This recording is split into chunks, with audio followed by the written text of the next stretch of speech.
Good day, and welcome to the Petco second quarter 2024 earnings conference call. All participants will be in a listen-only mode. Should you need assistance, please signal a conference specialist by pressing the star key followed by 0. After today's presentation, there will be an opportunity to ask questions. To ask a question, you may press star, then 1 on a touch-tone phone. To withdraw your question, please press star, then 2. If you do not hear the tone after pressing star 1, please hang up and dial back into the call. Please note this event is being recorded. I would now like to turn the conference over to Benjamin Teal-Long. Please go ahead. Good afternoon, and thank you for joining Petco's second quarter 2024 earnings conference call. In addition, on today's call, we will refer to certain non-GAAP financial measures. Reconciliations of those measures can be found in our earnings release, presentation, and SEC filings. And finally, during the Q&A portion of today's call, we ask that you please keep to one question and one follow-up. With that, let me turn it over to Joel. Good afternoon, everyone, and thank you for joining us today. I could not be more excited to lead Petco through this pivotal time for the company and shape the next chapter of its extraordinary, mission-driven approach of improving the lives of pets and pet parents. First, on behalf of the Petco board, I'd like to thank Mike Mohan for stepping in as interim CEO and for his tireless work to stabilize our operations and drive continued improvements in performance over the last 6 months. His passion for our business, his focus on strengthening our retail fundamentals, and his work to realign our cost structure has set us on a path for improved profitability. We will continue to build on this going forward. Before giving a brief overview on our priorities for the remainder of the year, I'd like to spend a few moments on why I came to Petco. I believe in Petco's deep-rooted mission to improve lives for pets and their parents. Pets have always been a central part of my life. Having grown up with dogs and seeing my children do the same, I've experienced firsthand the immense joy pets bring to a family, including mine. Today, Petco is an incredible brand which sits at a critical juncture. While we maintain a differentiated proposition within the resilient pet category, a category which is expected to reach $200 billion in sales within 5 years, there are clear opportunities to significantly improve our operating and financial performance. Specifically, there are 3 things about Petco that excite me. Number 1, our integrated store and digital footprint, which, if positioned effectively, can create an incredible customer experience brought to life across multiple channels. My initial visits have already exposed me to some of the most knowledgeable and enthusiastic people I've met in retail. I must say, our partners in the pet care centers truly care about our customers' pets. I've been impressed. Number 2, delivering a differentiated offering that can bring and make Petco a destination for pets and pet parents. It's a truism I've seen through my decades in retail that if we present our customers with unique and trend-right product, we'll accelerate our return to retail excellence, meeting pet parent needs and getting back to the heart and soul of pet parenting. Number 3, our breadth of services offering, including our vet platform. This is our biggest competitive distinction from online-only and mass players and has the potential to power our business as a significant long-term growth driver. In addition to these 3, I also want to share my observations my first few weeks at Petco. I believe in and am fully committed to what the team and the board have been working on over the last 6 months and the path it is set for us to continue. I also believe that as we maintain this disciplined and holistic approach to retail execution and do so with a focus on fewer and clearer priorities, we can better leverage Petco's unique strengths. In doing so, we'll not only capture a greater share of the category that we currently command, but deliver tangible and sustained profit improvement and significant long-term shareholder value. Simply put, I love pets and I love retail. And although I've only been at Petco a very short while, I'm filled with optimism for the opportunities we have to reestablish trust in our financial discipline and grow the Petco brand. Before I hand it over to Brian to review the quarter, I wanted to share how we're approaching the rest of this year. Our top priority is to improve profitability, focusing specifically on things that will have the greatest impact to our business. The entire company is aligned on 4 key initiatives, namely, number 1, returning to retail fundamentals. Number 2, meeting and exceeding customer expectations. Number 3, capturing market share through improved basket. And number 4, delivering meaningful improvement to the bottom line through a disciplined approach to costs. If the first half of this year was about setting the trajectory of our transformation, the back half is about executing against it and setting the stage for future profitable growth. Let me be clear on where we are today. We are not starting over. I'll be working hand in hand with the leadership team to build on the momentum of the last 6 months and move with urgency to fix what needs fixing at the foundational level for our long-term success. In doing so, we'll be working diligently and with speed to provide that every part of our business is operating efficiently and effectively, delivering meaningful near-term improvements to cash flow and enhanced EBITDA performance. Moreover, our approach will embed these changes into the DNA of how we operate every day, delivering accretive run rate savings in fiscal 2025 and setting a solid financial and operating foundation to facilitate Petco's return to profitable growth. We have much work to do, and I look forward to sharing an update on our 2024 progress on our Q3 earnings call. I'd like to close by extending my thanks to the nearly 30,000 Petco partners across the stores, distribution centers, and support centers. Without doubt, this business has been through significant change over the last 6 months. Through it all, though, their hard work, their faith in the future of this brand, and their proactive approach to supporting each other has meant Petco has continued to deliver for pets and pet parenting during this time. Everything I've seen since joining mirrored what I was told during my hiring process. This gives me confidence we are on the right path to return to retail excellence and restore the underlying fundamentals of this business. We will continue to build on our mission and return this iconic brand to its winning ways. Thank you, and with that, I'll pass it on to Brian. Thanks, Joel, and good afternoon, everyone. Before I begin, I would also like to take this opportunity to thank Mike for his leadership over the past 2 quarters, and to formally welcome Joel to the Petco team. We're delighted to have you and can already feel the impact of your energy and enthusiasm for the brand and the category. For the quarter, net revenue was $1.52 billion, down 50 basis points year over year, with comparable sales up 30 basis points year over year. Across our business, consumables grew 1%, while discretionary categories remained soft at negative 5%. Services and other, which is comprised of services, wholesale, and recently disposed non-core businesses, delivered 3% revenue growth. Services specifically were up 10%, driven by ongoing strength in our vet hospitals, mobile clinics, and grooming. Moving down the P&L, gross profit was $581 million, down 210 basis points from prior year. Gross margin for the quarter was 38.1%, down 60 basis points from prior year, driven by softness in our discretionary categories, and up 30 basis points from Q1, driven by a combination of cost savings initiatives and operational efficiencies.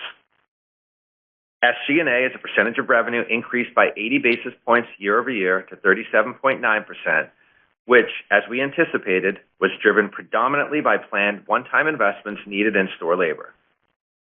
Looking ahead, we continue to streamline non-essential tasking to allow partners more time to focus on improving the in-store customer experience through selling and interacting with customers, and over time, yield efficiencies in our labor model. Q2 adjusted EBITDA was $83.5 million, with an adjusted EBITDA margin rate of 5.5%. Adjusted EPS was negative 2 cents compared to 6 cents per share in the prior year. Turning to cost transformation and takeout, we continue to make progress against key work streams, including merchandising, as we continue to review and rationalize our assortment to better align in-store and online merchandising with the needs of pet parents. Operational efficiencies in our supply chain, which include renegotiation of multi-year contracts with shipping partners, reducing split shipments, and incremental improvements in distribution center labor.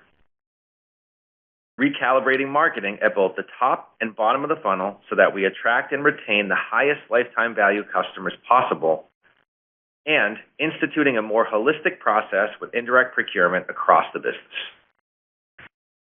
Turning to the balance sheet, liquidity remains strong at $655 million, inclusive of $128 million in cash and cash equivalents and $528 million of availability on our revolving credit facility.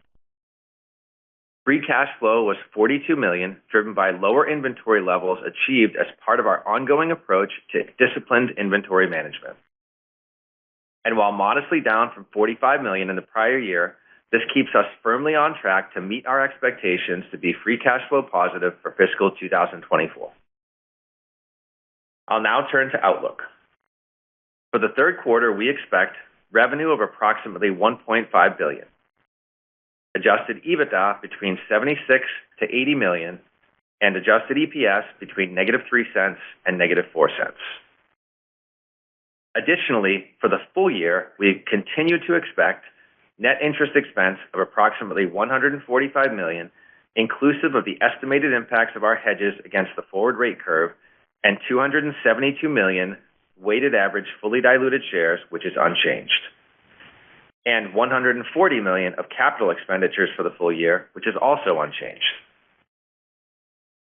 To echo Joel's remarks, the entire Petco team is focused on controlling what we can to deliver structural improvements to our underlying financials and work towards clear and achievable targets on the path to sustained and profitable growth. The first half of this year has brought meaningful change in the way we operate our business, and combined with Joel's energy and expertise, I'm confident we've set the right foundation for sustained progress in our business for the full year and beyond. Thank you for your time, and with that, we'll be happy to take your questions.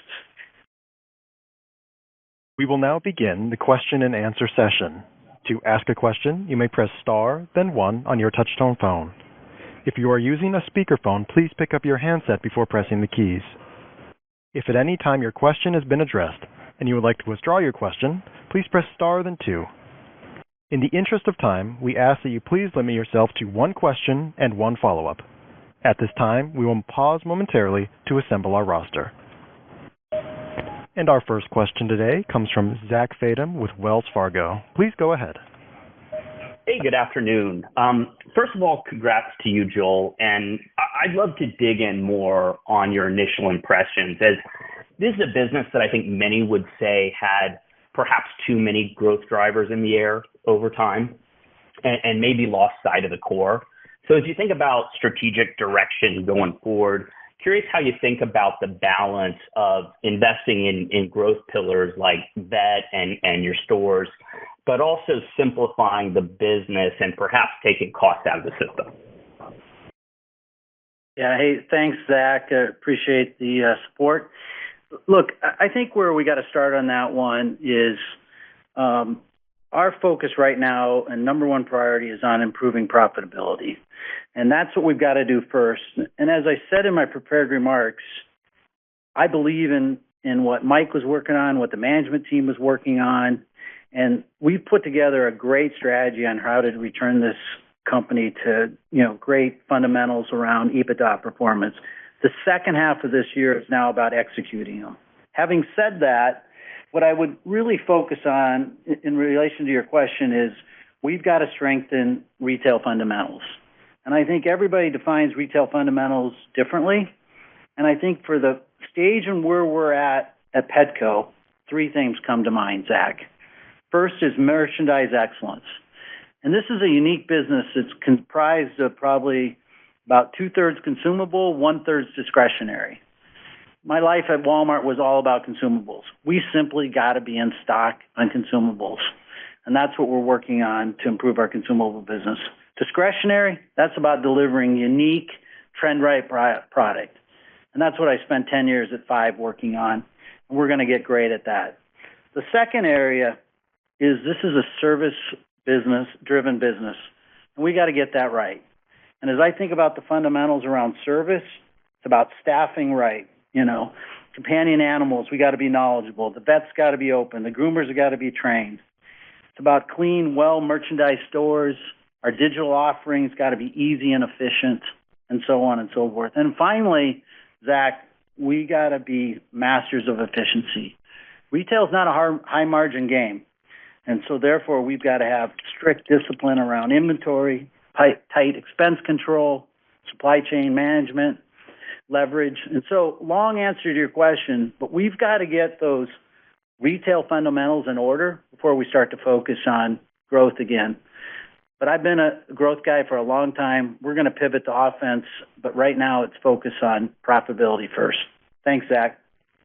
Got it. Appreciate the time, Joel. And just for Brian, thanks for the Q3 guide. It looks like you expect, Q3 to look pretty similar to Q2 from a top-line perspective. But as we look at the puts and takes around margins, you're either expecting a really nice inflection on the gross margin line as you lap the year-ago price actions, or you're taking SG&A dollars quite a bit down on a year-over-year basis, or maybe a combination of both. So any clarity you can offer on those points? Thanks. Yeah, thanks, Zach. I would just echo Joel's comments that our number one priority and focus is improving profitability in the business in the near term and the long term, and also driving free cash flow improvement. Look, this remains, Zach, as you know, a dynamic retail environment, so our Q3 guide offers us the best view of what we know today, and our focus is on executing against that. In terms of the balance between gross margin and SG&A, what I'll tell you is, let me start with SG&A. In the second quarter, you saw SG&A up, roughly $9 million total year over year. That was driven by planned one-time investments in store labor, very consistent with Q1. We're committed to solid retail execution, as Joel said, and that means meeting the customer where they are and allowing our pet care center partners the opportunity to do so. I would not expect much fundamental difference between what you saw in SG&A in Q1 and Q2 in the third quarter. And our next question comes from Peter Benedict with Baird. Please go ahead. Oh, hey guys. Thanks for taking the question. Joel, welcome. Brian, I guess my first question is just around the EBITDA, the adjusted EBITDA view. I think you guys were expecting kind of sequential improvement across the year. Obviously the outlook for 3Q is a little below what you just did. I'm not sure if 2Q came in better than expected. You just leaving yourself some room to operate. Just kind of curious what's changed versus your thought process 90 days ago. That's my first question. Yeah, thanks for the question, Peter. And not much else to add. Q2 did come in a little bit better than expected. I will tell you, gross margin for the second quarter came in better than our expectations, driven by a couple of things. I think you're seeing some of the benefit of the cost initiatives that we have in place taking shape.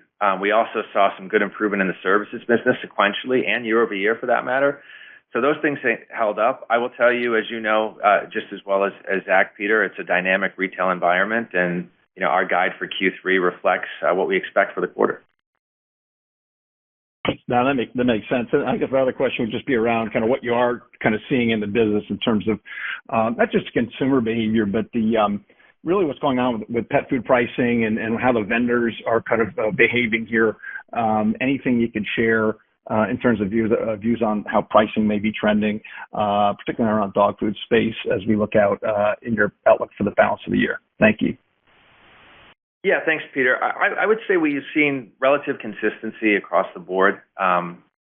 I'll start with the customer. The customer remains choiceful and is seeking value, and we need to make sure that our assortment meets the customer where they need, and we have the breadth of offerings to satisfy that customer desire. We continue to see strength in our services business. It was up 10% this quarter, with notable strength in vet, both owned vet hospitals and the Vetco business.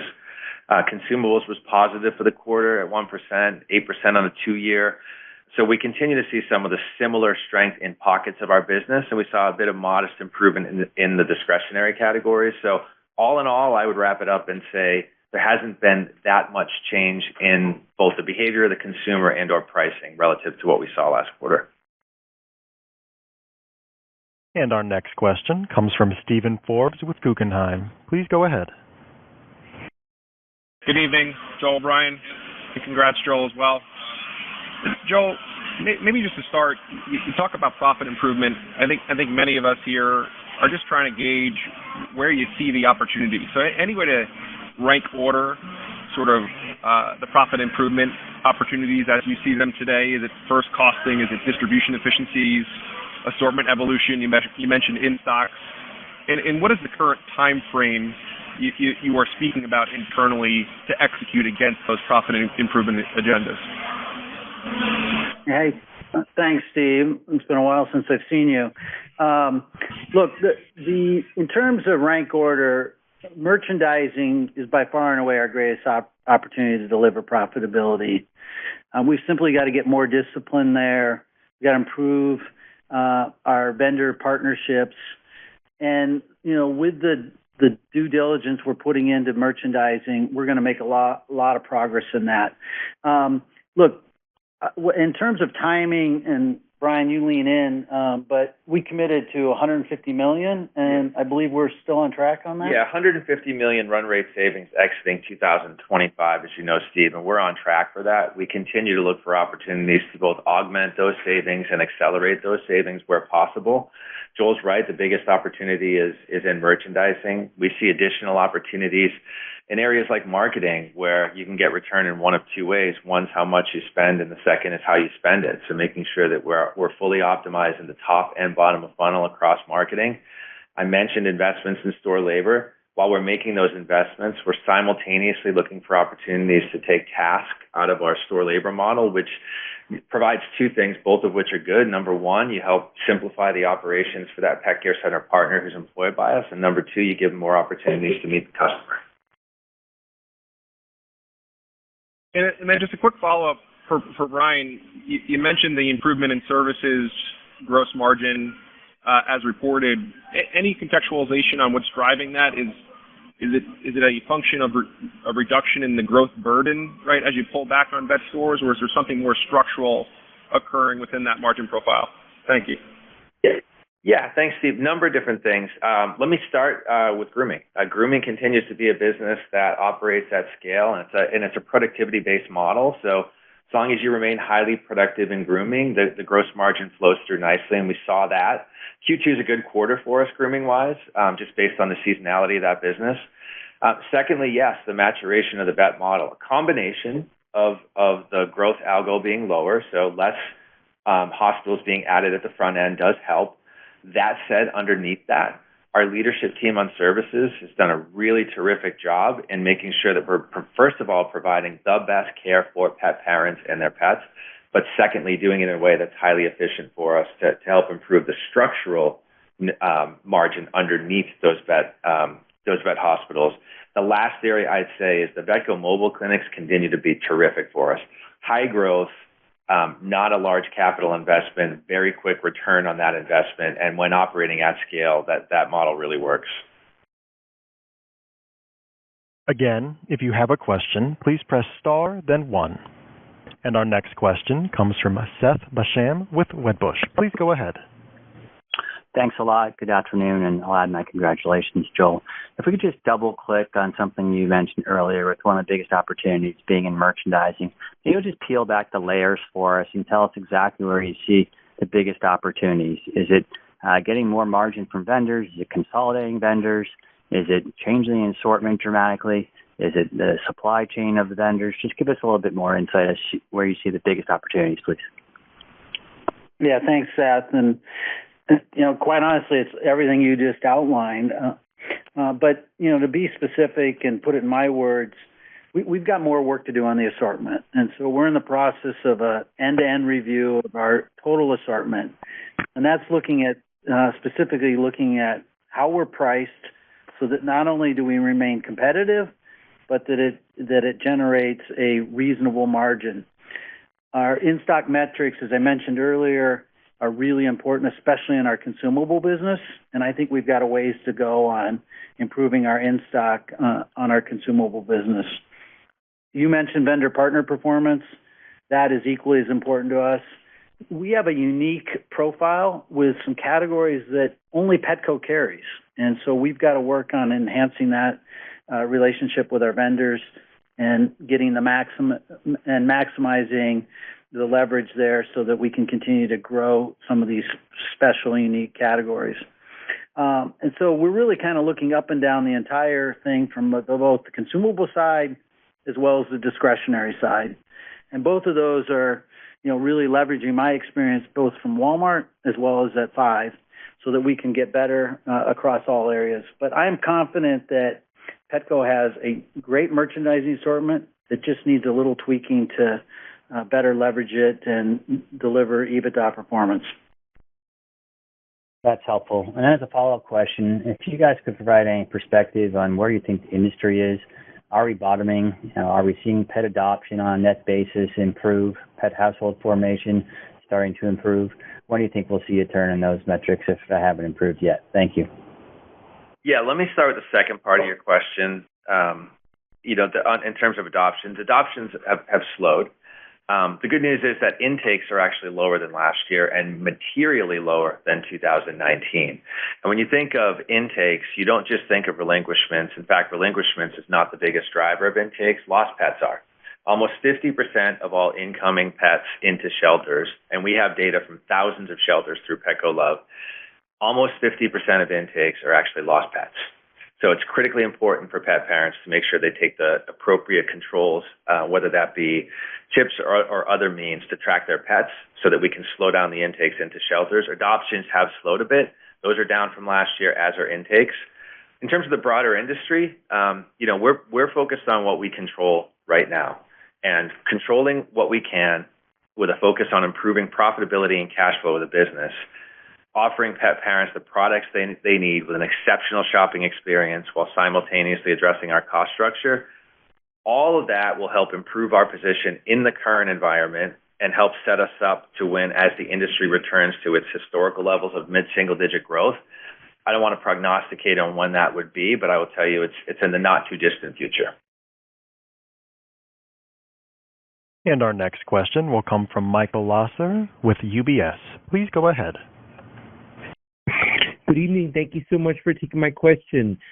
Joel, as you have observed the organization during the early part of your tenure, what is your diagnosis for what caused Petco to lose its way, and how do the elements of your plan address those shortcomings? Thank you. Thanks, Michael. Good to hear from you. I'll be honest, Michael, my focus hasn't been on what caused us to lose our way. It's been focused on what are we doing about fixing it, and do I believe in the work that's been done? And, I said it on my prepared remarks. I'll say it again, Michael. My assessment is we are completely on the right track. We've got the right strategy. There's been a complete dedication from Mike, from the management team, from everybody, all the partners. And now we just got to go execute, Mike. And that's really where the focus has been. I can't speak for the past. I wasn't here. But what got me excited about joining Petco is that what's not broken is the brand. What's not broken is the passion our partners have out in the field for our customers and for our pet parents. And so everything that we've got to fix is in our control, and we are well on the way to starting to make progress against that. And I believe in the strategy that's been outlined, and now we just got to go make it happen, Michael.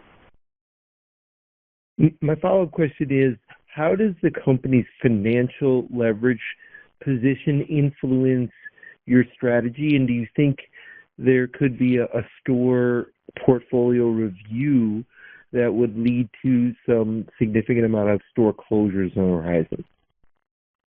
Yeah, good question, Michael. And what I would tell you is I've looked at the entire plan, the entire strategic plan, and a mass closing is not one of them.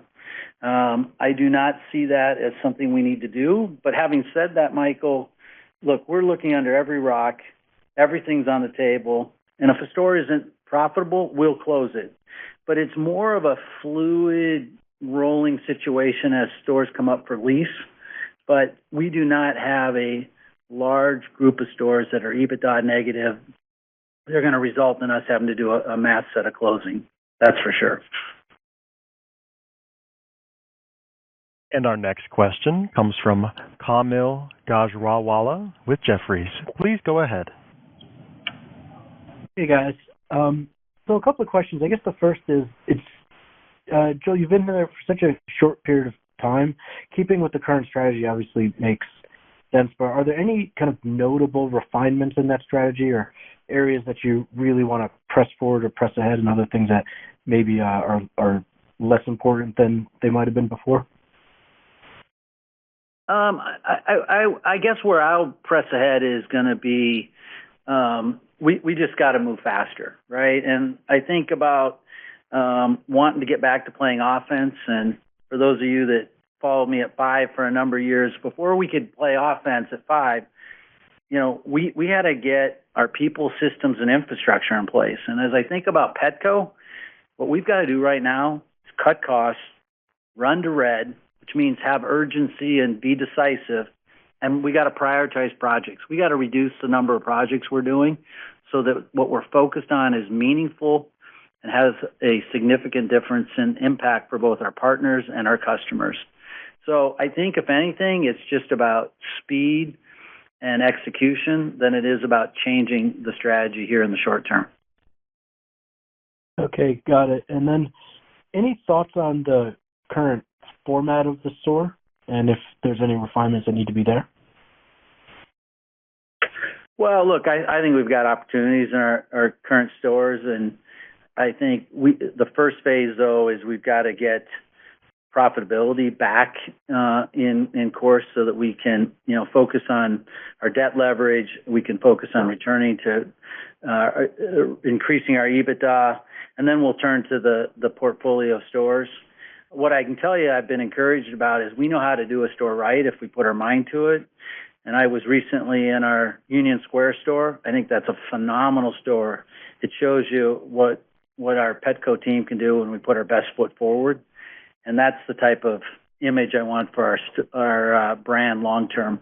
But right now, we got to stay focused on near-term profitability. And our next question comes from Steven Zaccone with Citi. Please go ahead. Well, great. Thanks very much for taking my question. Congrats, Joel, on the new role. I wanted to ask a question, just going back to this discussion around market share. You referenced trying to capture more market share, and Petco has some really large competitors, right? So when you've been in stores and you've done your initial assessment of the business, do you see a bigger opportunity to gain more market share with those existing customers that are coming in to kind of increase their basket, or is there a bigger opportunity here to drive new customer growth and maybe get some lapsed customers to return to the store? Yeah, Stephen, great question. And, ultimately we got to get back to growth. And, I'm not afraid of the competition. Retail is a competitive game. I believe that Petco can compete with anybody. What we need to do, though, is we got to firmly articulate our points of differentiation and then go deliver them. And what's been great in my short time being here is how aligned the organization is, how much everybody here wants to win. And so as we move from this strategy phase to this execution phase around profitability, that's really going to open up some opportunities to then go focus on market share. And so while our first signs of market share gain aren't going to necessarily be about unit store growth, I think it's about truly leveraging our current store base, we can grow services. And Brian talked a lot about that and how we're already winning there. We can continue to improve the in-store experience. We've got some ideas on entering new categories, and you put that all together, it really helps improve the four-wall EBITDA of our existing fleet. That'll be the first phase and where you'll start to see growth out of this company. But let's stay focused on the profitability piece, and we've got to deliver that for all of you and earn the respect back here in the second half of 24. Okay, understood. And then, Brian, a question for you just on the driver of the comp. How should we think about that slightly positive comp? Was it driven by a little bit more by ticket? Was there improvement in transactions? And then how should we think about the back half of the year, or at least the third quarter, since you've given guidance there? Yeah, thanks, Steve. Without getting into too much detail, it was more driven by ticket than it was by traffic. And our next question comes from Oliver Wintermantel with Evercore ISI. Please go ahead. Yeah, thank you, and welcome, Joel. My first question is, you mentioned the focus on profitability, looking at, the gross margin rate of, above 42 when at time of IPO it dropped below 38. Is there anything that you can help us with how you envision the profitability of the business to improve over the next few years, and what are the drivers? Is it more gross margin? Is it SG&A? Is it merch margin? A little bit more details would be helpful. Yeah, thanks, Oliver. Let me start with that one. You mentioned back to gross margin levels of 42. That was at a time when we had discretionary categories growing in some quarters in excess of 30%. I will tell you that the biggest driver of gross margin deterioration over the past several years has been the decline in those categories, which, as you know, prior to this quarter, were down 8 or 9% per quarter for a few years. They're at -5 today. We've seen modest improvement there. We do expect those categories to return to growth. We have not baked that into our guide in the third quarter. However, we do expect that to occur. That said, we are focused on controlling what we can. What you saw show up in the second quarter with the sequential gross margin improvement was some of the operational efficiencies starting to take hold. We saw good improvement in supply chain. We saw good improvement in services gross margin quarter on quarter. That was coming off of improving from Q4 to Q1. So we do see opportunity in gross margin. We've got a lot of initiatives, a lot of major things in flight, isolated in a couple of initiatives that we talked about. Merchandising across the board, taking a holistic approach, as Joel touched on. There's opportunity for it there for us. There's opportunity within our OPEX structure once we get past some of these investments needed to make sure that the customer experience is right in store. Got it. Thank you. And then the follow-up is on free cash flow. I think first half is break even, but then you're expecting a growth in 2024. So maybe can you point to some drivers of free cash flow growth in the second half? Thank you. Yeah, thanks, Oliver. There's four major levers to drive free cash flow for this company that matter: profitability, accounts payable, inventory, and CapEx. We've taken a disciplined approach to CapEx for the year, and we've held that guide at $140 million. We are supporting the business appropriately with that level and also investing in several high ROI projects to help drive the future growth of the business. Team did a great job on accounts payable last year, and we've held where we kind of exited last year. And then what you saw in Q2 was some of our disciplined inventory management show up in free cash flow. The biggest driver, though, and the biggest lever for us is to improve profitability, and that's our primary focus. And our next question comes from Simeon Gutman with Morgan Stanley. Please go ahead. Hi, this is Lauren Ng on for Simeon. I guess just following up on prior questions regarding strategies, I think you mentioned, like merchandising, improving vendor partnerships, investments in store labor. Can you just give any color on maybe how you plan to fund these strategic initiatives?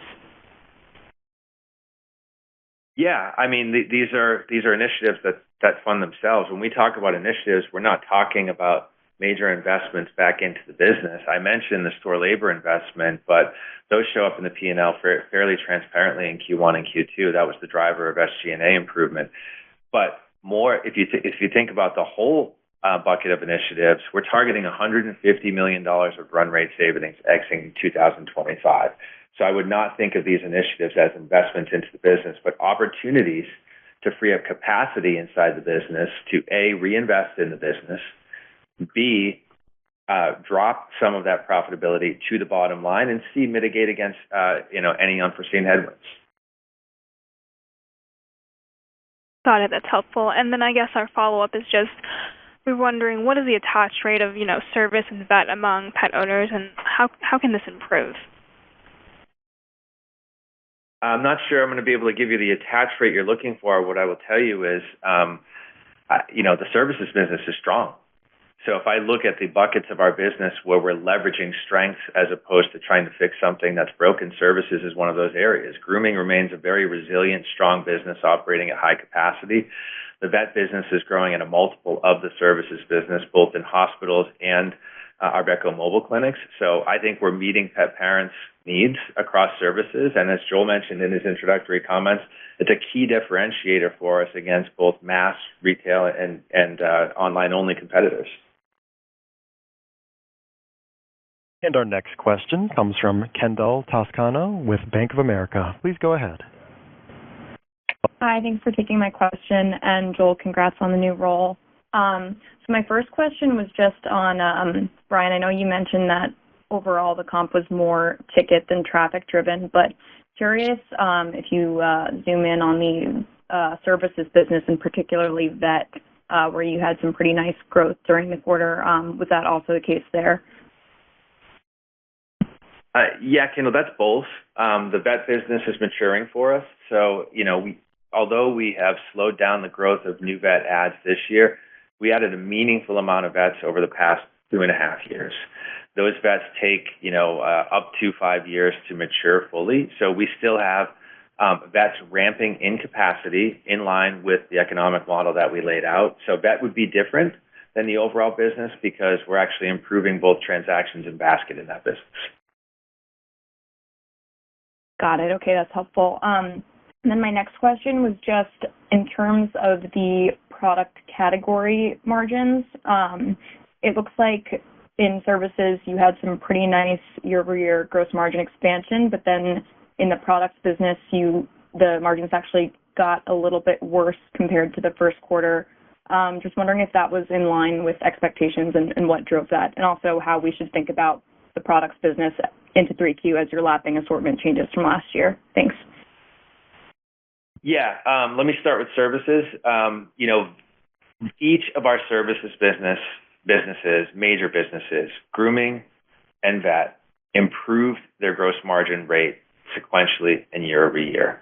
Now, vet has, because of the nature of it being a maturing business, has a lower gross margin rate than grooming. As it grew faster than grooming, the fact that the overall services business improved the gross margin rate speaks to the strength of what's happening underneath that model.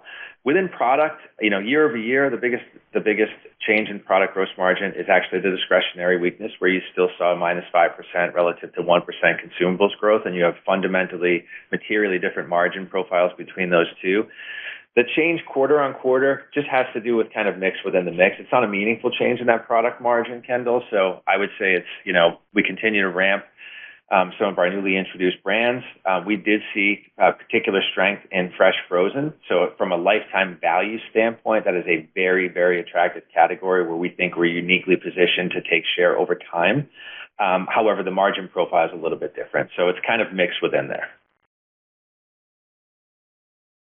This concludes our question and answer session.